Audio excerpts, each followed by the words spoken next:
everybody, it's Bray Thunder back with the next part of Dark Souls Remastered. After a good weekend, it's time to get a move on, finally. So in the last episode, I gave you a basic rundown of the game, and essentially we started out the beginning, escaping the Undead Asylum, and now we're here at Firelink Shrine, which, like I said before, basically is your main hub. So first things first, let us talk to our lonesome friend over here. Well, what do we have here? You must be a new arrival. Let me guess, fate of the undead, right? Well, you're not the first, but there's no salvation here. You'd have done better to rot in the undead asylum. But too late now. Well, since you're here, let me help you out. There are, actually, two bells of awakening. One's up above in the Undead Church.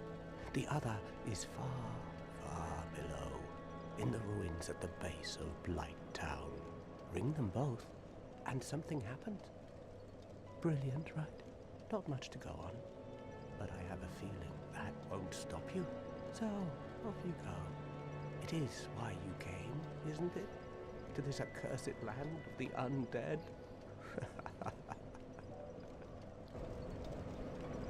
Jackass. So basically, like you said, there's not one bell, but you have to ring two bells. And honestly, it's up to you what order you do them in, because in this game, you're technically free to do what you want, as you want, to a degree. So, depending on which bell you want to ring first is completely up and optional. Though, if you don't want to get your head blown off that early, I would avoid Blight Town, since that's considered the second bell to ring. So, instead, we're just going to go on over and start. We're going to go pick some items up. So, free humanities, which I will keep equipped to your belt, since I should probably have mentioned this, not only does it give you humanity, when it says greatly restore HP, it should be reinstated. It fully restores your HP every time. So these can be very good when you don't have Escaflask to use. But moving on over here, if I can find my way, Jesus Christ. Already we're starting off on a pretty confusing note. Come over here, we get some fire bombs. So if you're like me in this run, I'll be doing a pure strength run.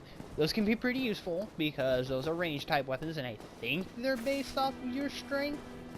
Though I don't know. I don't have full expert note on this, so if anybody of you knows exactly what these things do and what they're based off of, you're more than free to tell me, because I don't have 100% expert knowledge on this. I'm just basically telling you what it is I know and what I do best. For myself, at least. So we got this handsome big-ass nose man over here with a nice mace. Let's talk to him. Hello there. I believe we are not acquainted. I am Petrus of Thurland. Have you business with us? If not, I'd prefer to keep a distance, if possible. But I'm too nice. I want to be friends. Hello there. I realize that I have requested that we retain our distance. But I also want you to know that it is not meant in ill will. Here, take this as a token of peace. No, go ahead. It's for you. We get a copper coin. I honestly do not know what the hell you're supposed to do with the coin, other than eventually getting rid of it for something, but I don't know what you're supposed to truly do with it, so you got me there, folks. Oh my, you again. Oh, I know. How about this? I have to await my companions here anyway. So what if I were to teach you some miracles? Would that please you? So, should we allow this man to teach us miracles? Yeah, it doesn't harm anyone, and basically, you can use this for later if you need to. Very well. Then first, a covenant with the gods. So, you'll be asked to join his covenant. His covenant, I think it's called the Way of White, which you can, basically. And it says abandon former covenant. I don't know. I know in later games, if you do abandon a covenant, you can just rejoin it later. I don't know if doing it in this game screws you over. So, kind of be careful with that. I think you can rejoin covenants as you please, as long as you don't screw yourself over in the long run. So, let's just join this real quick. Covenant establish. Now let me share my miracles. Only their ultimate effectiveness will be determined by your efforts and your faith. So essentially, just like anyone would tell you, basically, as I said before, miracles are white magic and they are based on faith. The higher your faith, the better they do. Shrug? Yeah, shrug. Yeah, you can learn basically their special statues. They're really only irrelevant if you're playing PvP, which I have a feeling I'm going to get myself into later, because people do like to invade in this game, which I will explain in actually just a moment, because we're about to get an item that lets me explain that. So, gratitude, learn, I'm not pronounce that, blah, blah, blah. So, basically, this is what he'll sell to you. You can buy your self miracles, basically. Heal, basically, it just restores HP. So, cure is a way to say it. Seek guidance, I don't really understand what this is. It's supposed to apparently give you guidance to another world easier, but I really don't understand this. Force, basically create a shockwave, basically does, I believe, minimum damage, and basically can propel enemies back, and defend apparently against arrows, as it says. Though I've never used it because I'm not really interested in Fate. Homeward, basically returns to the last bonfire you rested at. Basically, if you're doing a shit ton of soul grinding and you're way away from the bonfire you're using, this can be used easily to get back, though I think... Am I correct on this? Yes, this is the one that's going to take you the most fate from this guy, 18, so unless you're a cleric starting out, you're going to be grinding for a little bit to get this, so don't really worry about it unless you really want it. Like, really want it. And then the Great Heal Expert, basically this is just Cure +1, basically, or Cure in Final Fantasy standards. And then he'll sell you Talisman. You do need one of these two equipped in order to use your Tails or use your miracles. I will explain that later for the other two magic class, Sorcery and Pyromancy. But you can see they're basically the same thing, except one has a higher magic adjustment and so on and so forth.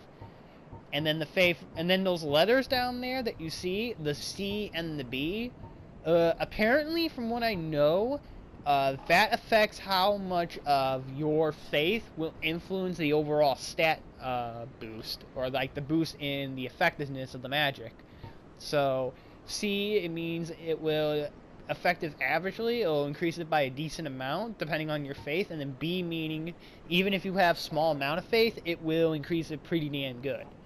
And I believe A rank is the highest, it's one of the hardest to find, but it means that it will drastically increase big time. So, take that as you will. It can be real helpful. Come again. The effectiveness of the teaching. And he'll basically say that every time. So, he will remain there for practically the whole game, so if you ever need any of the spells, you can come to him and he'll sell them to you. Gotta remember where we're going, folks. Sorry if I'm a little brain scattered. It's been a little while since I played the first one. Not that much time, but just a little bit. Got our next item over here. Soul of a Lost Undead. So, to explain this in a nutshell, basically me and just about, I don't know how many other people call it this, me and my friends, we call these our soul canisters, basically.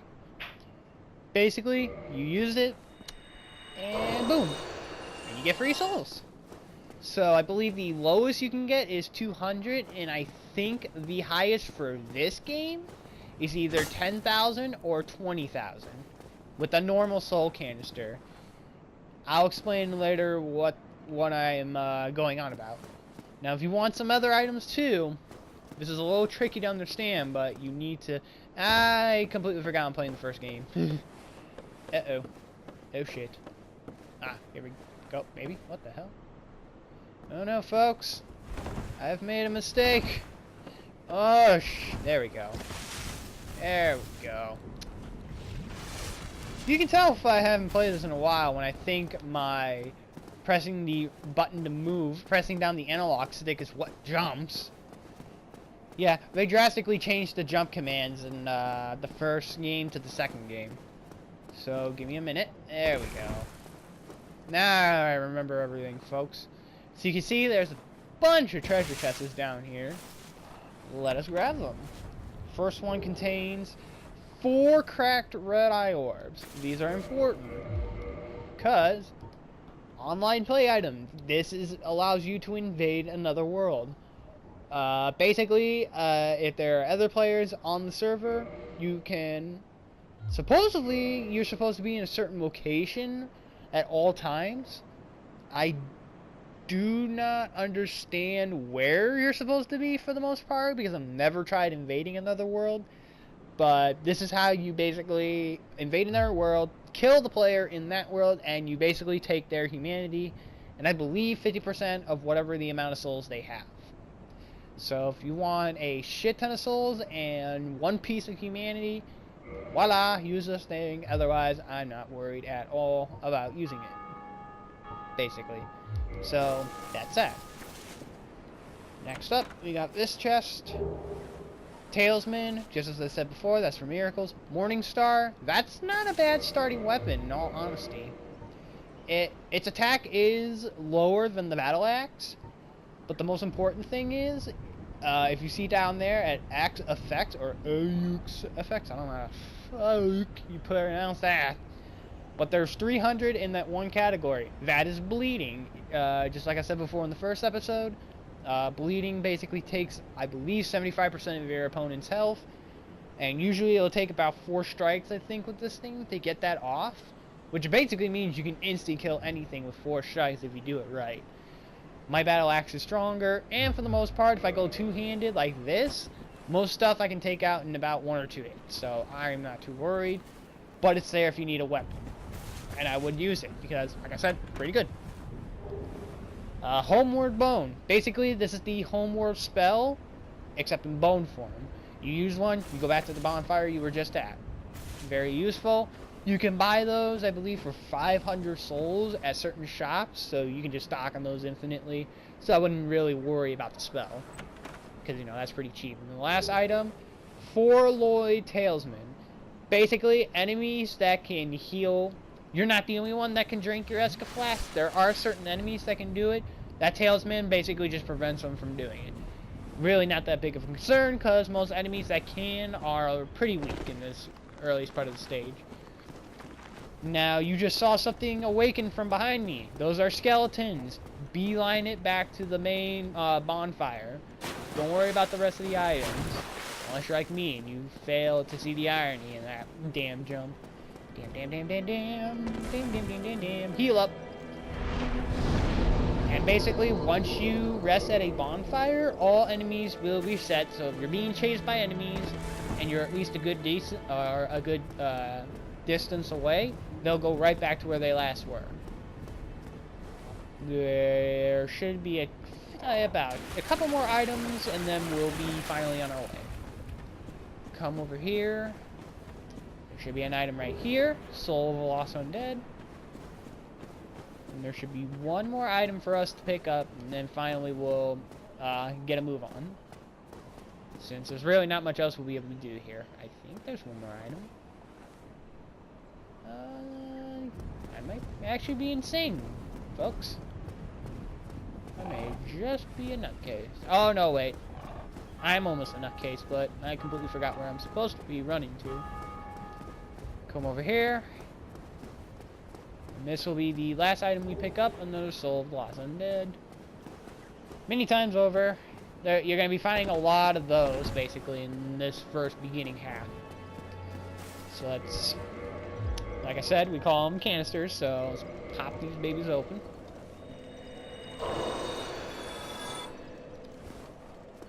And then rest at a bonfire. And let us get a move on.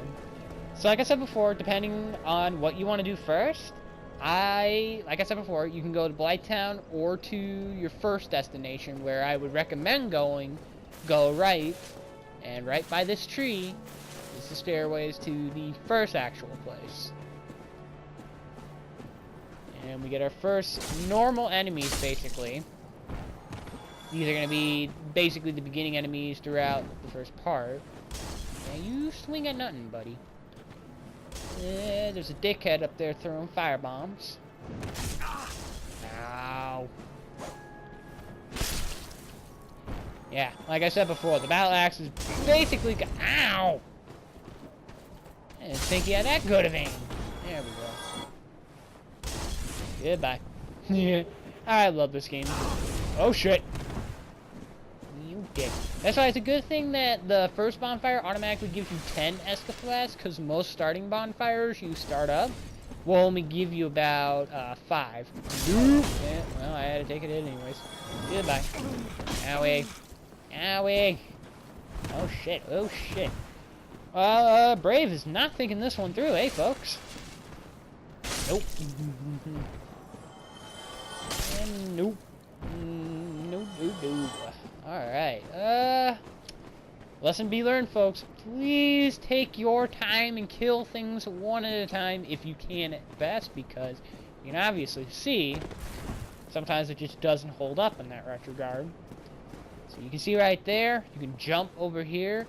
Please be careful. You can fall off very easily, but we obtain this. We get a ring of sacrifice. Very unique ring right there, which I should probably show this. In this game, you can basically equip up to 2 rings. So, that's pretty interesting. So we got the ring of sacrifice. You lose nothing upon death but the ring base. Basically, one-time life insurance.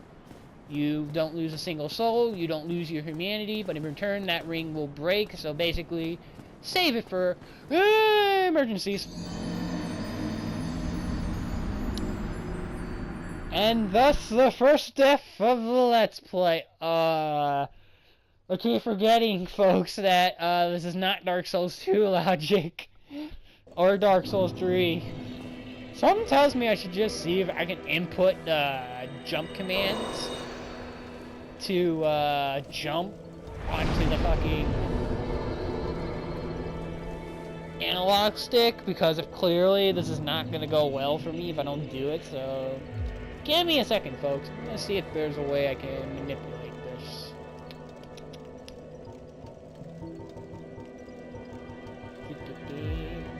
There we go. Button settings.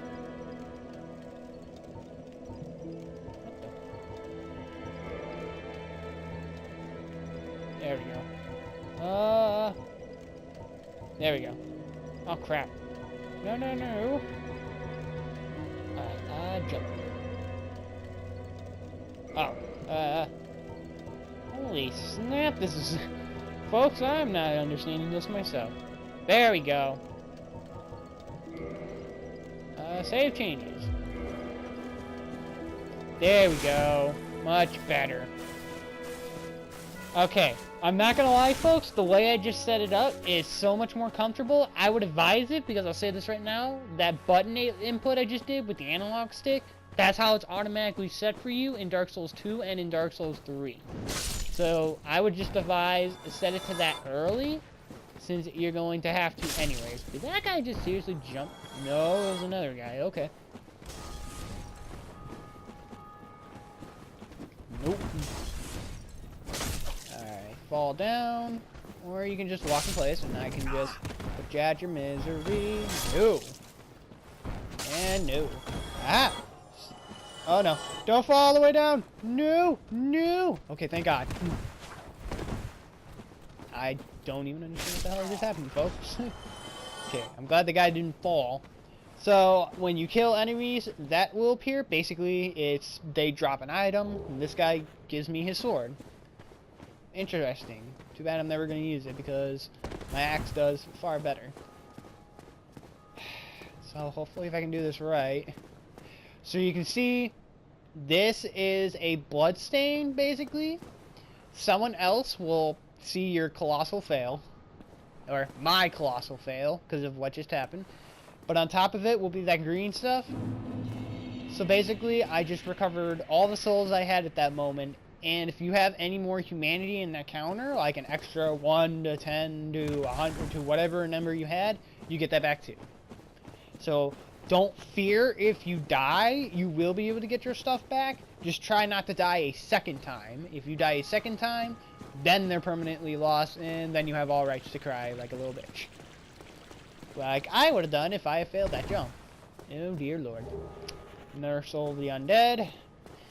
And we're gonna head into here now.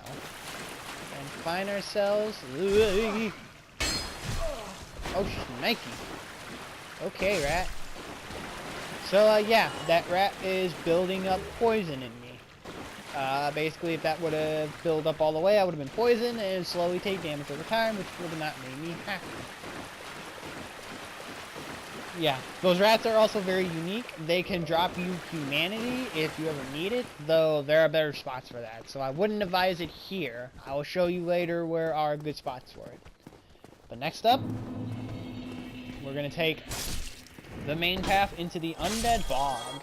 This is essentially the main path we need to be taking in order to get a move on. Hello, and no you don't. Please die. Ouch. Heal up. Come in here. Always make sure to do some exploring, folks. Never hurts. Always get you some more items. Fortunately, there's nothing in here as I remembered, so let us traverse the white light. Don't worry, folks. I'll make sure to let you know when a white light is a boss fight. Another soul of the undead. Like I said, always good to pick those up. Let's see. You can't jump over to that bridge no matter how lightweight you are, so instead, let us come up here. And there's our friend of this area, our great mighty dragon. Got a shit ton of enemies. Ooh, no you don't.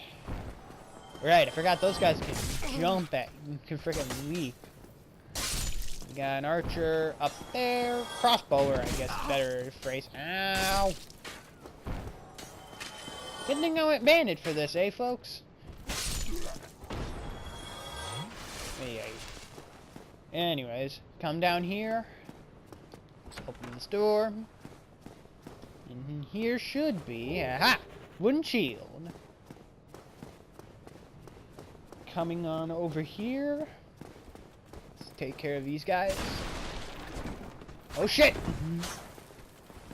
Yeah, for the most part, they're usually docile until you attack first. Oh shit. Okay, that happened. So yeah, they're usually docile. One strike with your weapon, two-handed, will break it. There is another way to break a shield. It's to... Let me get in front of the enemy. It's easier to lock on to do this. Whoa, hey buddy. Hey buddy. Press the analog stick and your light attack button at the same time. You do a kick. I was not expecting you to jump, jackass. It's gonna be hard to pull off, folks. And get... Basically, it lets you break their shields. Like I said, one hit two with that, or the strong attack. No matter what you do, basically, it will break their shields, making your life a heck of a lot easier. I don't know why I say heck, but a heck. Nope. Hit an enemy. Now, come on in here. We find this jolly old fuck. Well now, you seem to have your wits about you, hmm? Then you are a welcome customer. I trade for souls. Everything's for sale. I take my words back. Bash shit insane would probably be better words. This guy right here sells items. This is your first merchant in the game, as long as you don't screw up like I did in my first playthrough and accidentally killed the poor fucker. So, yeah, please don't do that, folks. Please. You can buy repair powder. Basically, all weapon and armor in this game have durability, and unfortunately, you have to keep them repaired. It ain't as bad, I'll say this right now. They get way too carry off with this in the second game, but in this game, it's really not that big a deal. By the time you have to worry about it, you should be way far in the game by the time your durability becomes a problem. And by then, you'll have options. Throwing knife can basically just be used as a basic projectile. Not that good. I wouldn't recommend. Fire bombs, there are going to be instances where you might need it, but once you get good at this game, you won't really need them. But they're here if in case. Loy's Talisman, I already said it, prevents Esca recovery. Dried Finger, basically you can summon allies just as as you can invade. You can also summon people to help you out. Normally you're limited to only 2 players. This will allow you to summon a third. The reason it's giving you that message though is if you use this, you can only be invaded by 2 people, but this will basically make it you can be invaded by 3. So make sure if you're going to use this, you're mostly using this because of a boss fight. Don't use this for PvP purposes. Trust me, I learned of the insanely fucking hard way how that works. Orange Guidance Soapstone, I don't know why I said step. Basically, you can write, view, and rate messages. Basically, you can screw about with other people and help them out if you wish to on the floor. I don't normally do it, but it's here as you want as an option. Key-wise, bottomless box. Basically, you can store away items for if you just don't want to hold on to them. I'm not really worried because eventually I'm just going to sell them off. Repair box, basically, if you're really wanting to keep your stuff repaired at all times, you can buy this and do it at a bonfire. I'm not that concerned, but it's there. And Radiance Key basically opens doors here in Undead Bog if you don't have the Master Key. If you have the Master Key, you don't need this at all. You can buy some basic weaponry. Honestly, I wouldn't really be concerned. They're basic, but the only thing I would buy if you're playing any other class with a one-handed weapon is this item, the Heater Shield, because this gives you a full damage reduction, and it gives you pretty decent fire reduction, which can be helpful. But basically, the weapons here are decent, but they're not weapons I would go out of my way to get, because you can get some pretty damn good weapons here by the enemies. Here are all your arrows in case you decide to buy a bow off this guy, because he does have a short bow.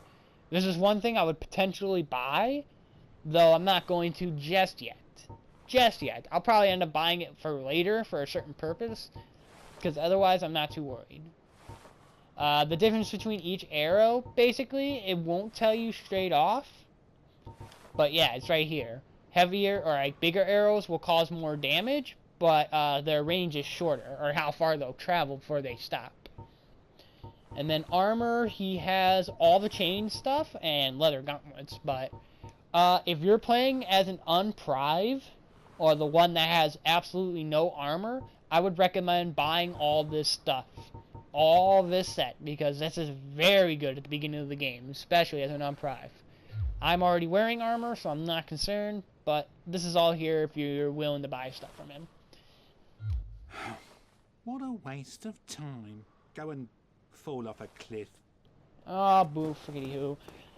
You can attack him, and you can kill him, and you can get his weapon, the Ushitaki, which is a pretty damn good katana overall, but I'm not going to because, 1, I don't want to be a dickhead, even if he can be one, and 2, even though I just said that it's a decent weapon, it scales off your dexterity, and unfortunately, I'm focusing mostly on strength. I will raise my dexterity, but that's only so that way in case I want to wear a certain weapon later on in the game, I'm able to. That will be like the only reason I go boosting my dex. Ouch. Ouch. No. Nope. Nope. There we go.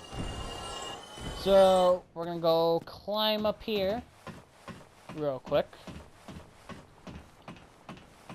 Unfortunately, there is no way to speed up yourself going up the ladder, so unfortunately, it will be tedious. We get our first free 10 throwing knives. Uh-oh. Wow. Okay, I wasn't expecting that. heal up. We're gonna have to go back around. I apologize, folks, but I can clearly tell my knowledge is not exactly up to sniff. This unfortunately is a consequence of playing Dark Souls 2, because Dark Souls 2, I will say this right now, when we get to that one, it's going to be a lot more tense and a lot more of my butthole being cringed. If you've already played Dark Souls 2, you know damn well what I'm talking about. And if you haven't, you will enjoy it more when we get to that moment. There we go. Much better. Let's see if I can remember. Come up here. And then we come over here. And we can get our first weapon of a range, the light crossbow, and we get some bullets for it. Pretty damn good, overall. I gotta remember, how the hell do I get to... Okay, I know there's a way to get to that, I just can't remember right now. So let's get down. Let's see. Like that.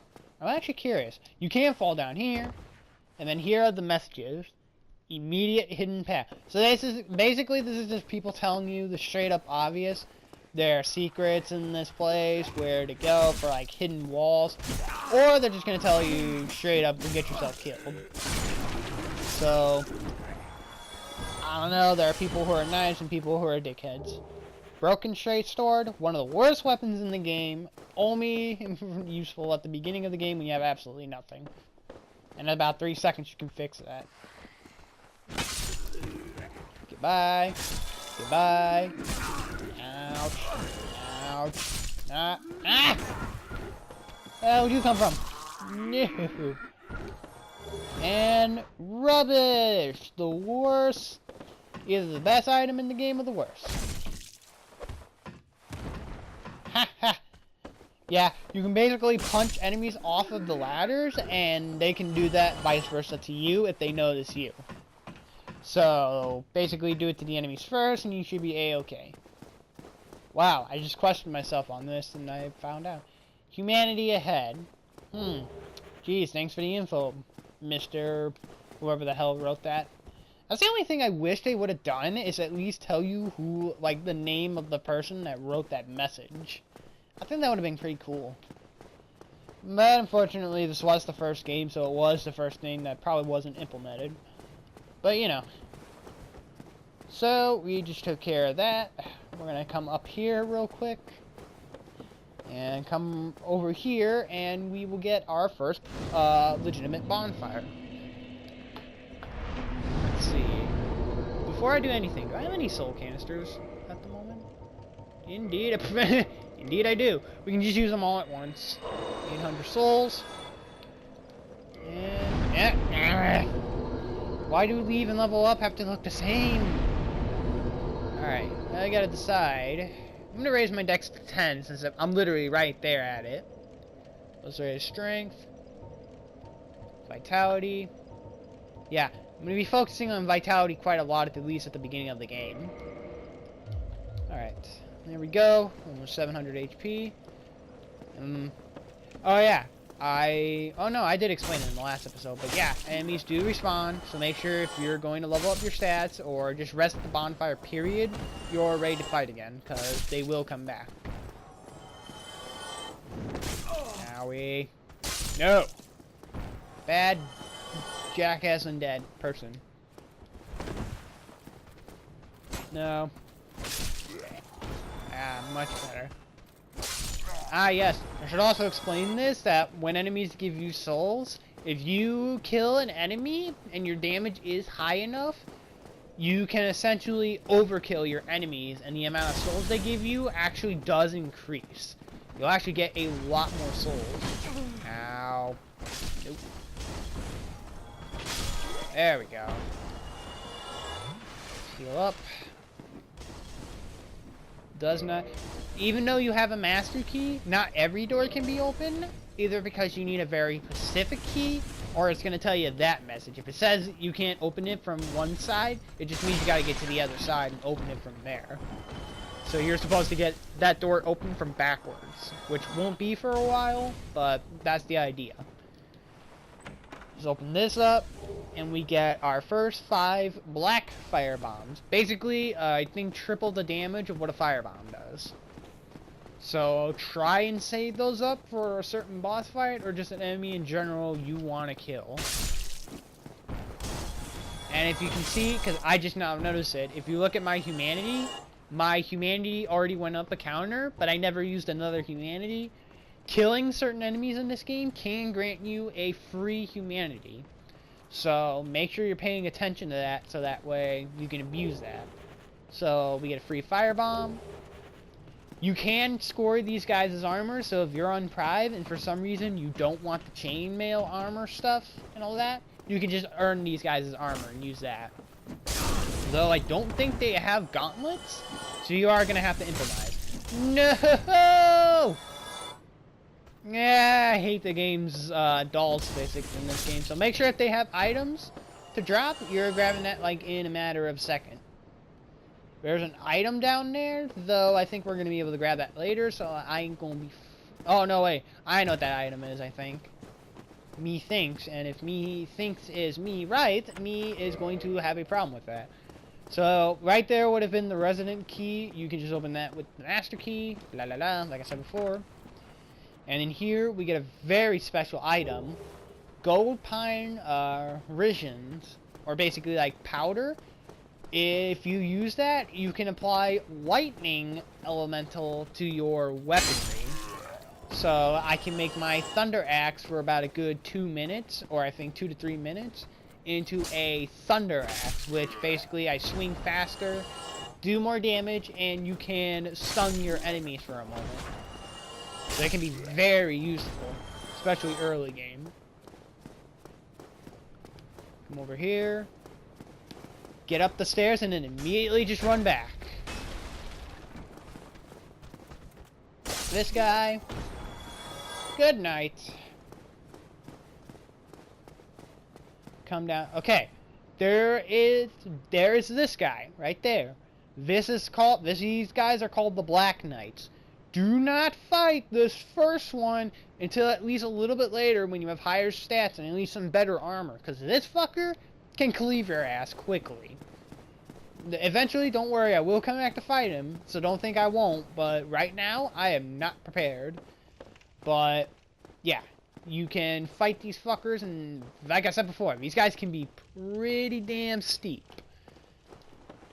So, now here's a unique thing that you won't find out your first Let's Play unless you watch my Let's Play and other people's that actually know about this.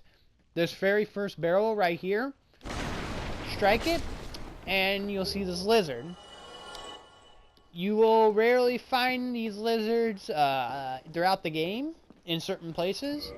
You just saw killing one grant you special materials. These are called tianites. You're gonna find a bunch of these throughout the game. This is basically your materials to upgrade your weaponry and your armor. We'll be collecting a lot more later. I'll explain way more in depth when we eventually get to that. But right now, we're going to go through the next fog. Now, just like I said before, the fog's not going away, so you can't go back through it, meaning we are about to head into our first boss fight. But before that, I would advise come up here, because you're going to have these two dickheads. Nope. No. Okay. Thank you for your crossbow. I already have it.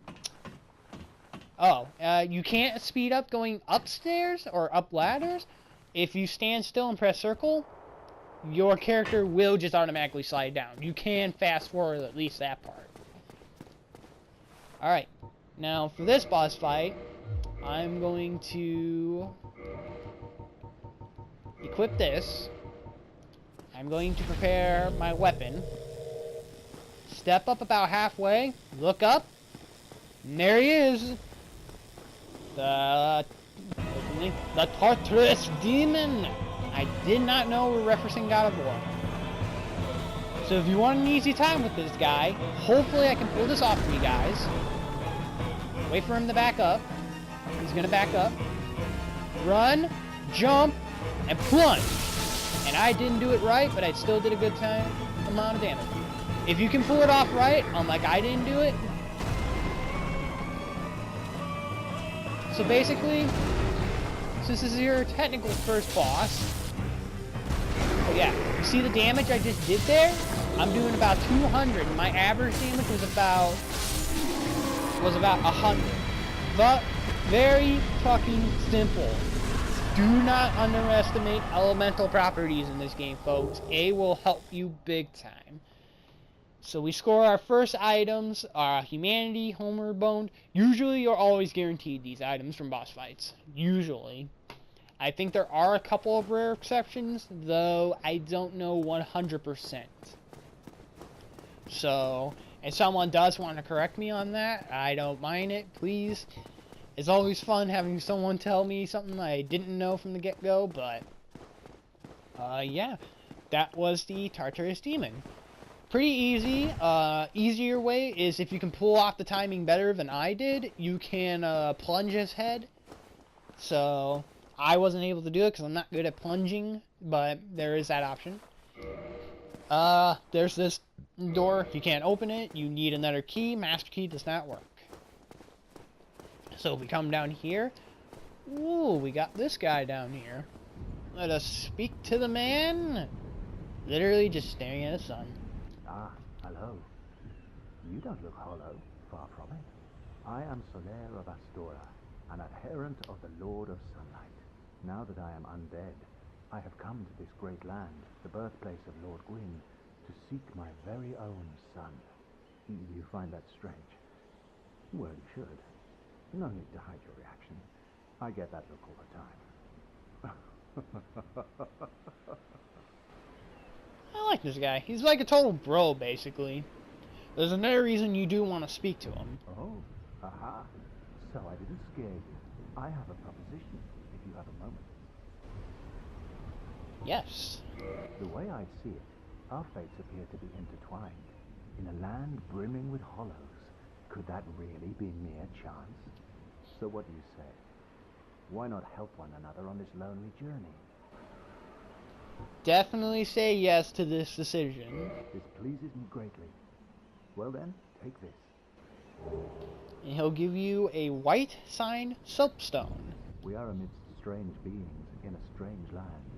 The flow of time itself is convoluted, with heroes centuries old phasing in and out. The very fabric wavers, and relations shift and obscure. There's no telling how much longer your world and mine will remain in contact. But use this to summon one another as spirits, cross the gaps between the worlds, and engage in jolly cooperation. Of course, we are not the only ones engaged in this, but I am a warrior of the sun. Spot my summon signature easily by its brilliant aura. If you miss it, you must be blind.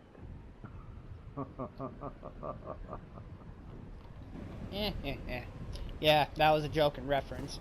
But basically, what he just gave you, essentially, wherever you use that, so if like I were to use it right where I'm standing, there would be a sign that would appear here in another player's world, and they can summon me to their world, and I can assist them with whatever they're doing there. So like if they get invaded, or if they're about to head into a boss fight, and you know how to fight that boss, you can essentially help them with that fight. Essentially dishing out your own painful damage techniques, all that, and then basically you will get rewarded about half the souls and any item you can get from that battle. So it's very useful, especially like I said. Oh yeah, that's right, I forgot you here. So basically, on this bridge, there is that guy. Ooh, thank you. Ooh, good shield. So basically, this dragon appears, and now he basically blocks the bridge. I will say this right now, unless you get stupid lucky to get in that altar over there, you are not getting in there without a lot of error and trial. I'm not going to worry too much about it. We will eventually get there one day. And eventually, I am going to kill that dragon. Right now, like I said before, I'm not as concerned as you might think. Come over here. You can kick this ladder down. Thanks for the info. Let's press circle. And you might understand something. This looks familiar, eh? It is the bonfire. The very first one you rest at. Basically, you can now get back and forth very easily. And you don't have to worry so much about backtracking so much. That's kind of the reason I didn't want to backtrack at first. Because I knew that ladder was there. So, we're going to level up real quick as per usual. We're going to raise strength. But yeah, you can see the soul requirement. It's going to get steeper and steeper big time. So make sure you're, like I said before, make sure you're aware of what you're trying to raise. Because now it's going to get a hell of a lot harder. So I'm going to raise my vitality, my strength twice, and my endurance. Yeah, looking pretty good so far. Alright, folks. I think we're going to call it here, because I think we made a decent amount of progress. We got our first boss down. We made a new friend, who, like I said, if you follow his quest line, because he has a quest line going forward after that, you can summon him for the majority of the game. And if you do it correctly, he'll even be with you in the final boss fight. But we're going to explain that as we get down that line. So anyways, thank you everyone for joining me for this next installment, and I will see you all in the next episode of Dark Souls Remaster. Adios, amigos.